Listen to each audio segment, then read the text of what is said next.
तो सबसे पहले हमारे पास आ जाता है बायट सेविट्स लॉ।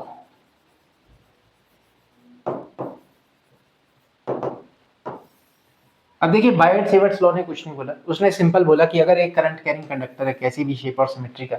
उससे अगर r डिस्टेंस के अंदर आप अगर एक पॉइंट सिलेक्ट कर लो जहां पे आप किसी भी एक मैग्नेटिक मटेरियल को रख लो, तो वो इसके ऊपर फोर्स अप्लाई करेगा, बशर्ते जो हमारे पास कंडक्टर है उसके अंदर से जो है करंट पास थ्रू करना चाहिए, क्योंकि करंट कैरिंग कंडक्टर ही मैग्नेट की तरह बिहेव करता है और वही किसी दूसरे मैग्नेटिक मटेरियल के ऊपर फोर्स एक्सर्ट कर सकता है।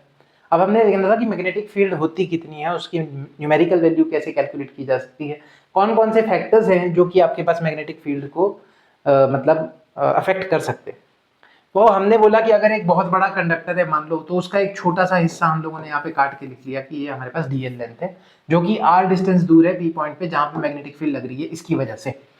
तो बायट-सेवर्ट्स लॉ ने हमारे को डायरेक्टली बताया कि जो मैग्नेटिक फील्ड होगी इस करंट कैरिंग कंडक्टर के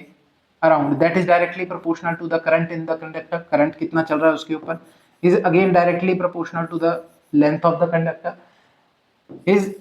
dB is directly proportional to sin of angle theta। अब ये जो sin of angle theta है ये किस किस के बीच का एंगल है, ये है ये लेंथ जो आपके पास ये स्मॉल लेंथ dl थी, ये dl की जो हमारे पास यहाँ पे लेंथ है ये वाली, और आपके पास ये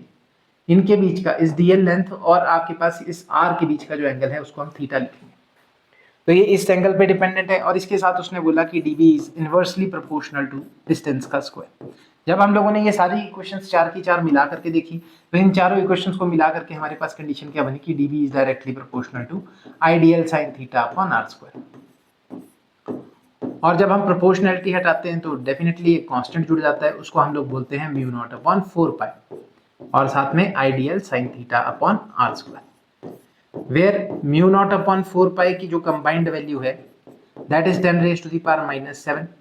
टेस्ला मीटर एम्पियर इनवर्स या फिर weber metre inverse ampere inverse, ये इसकी यूनिट्स रहती है। अब यहाँ पे जो हमारे पास ये म्यू नॉट है, इस म्यू नॉट को क्या बोलते हैं, इसको बोलते हैं एब्सोल्यूट परमिएबिलिटी, एब्सोल्यूट परमिएबिलिटी,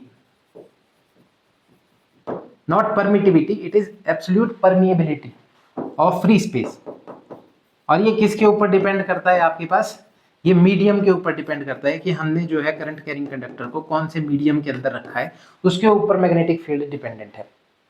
तो यहां तक मेरे हिसाब से आपको बायट-सेवर्ट्स लॉ से कंडीशन क्लियर हो गई होगी कि हमारे पास कभी भी किसी मैग्नेटिक मटेरियल या फिर आपके पास करंट कैरिंग कंडक्टर के अराउंड में अगर मैग्नेटिक फील्ड निकालनी है, हमने बायट-सेवर्ट्स लॉ का यूज करना होता है।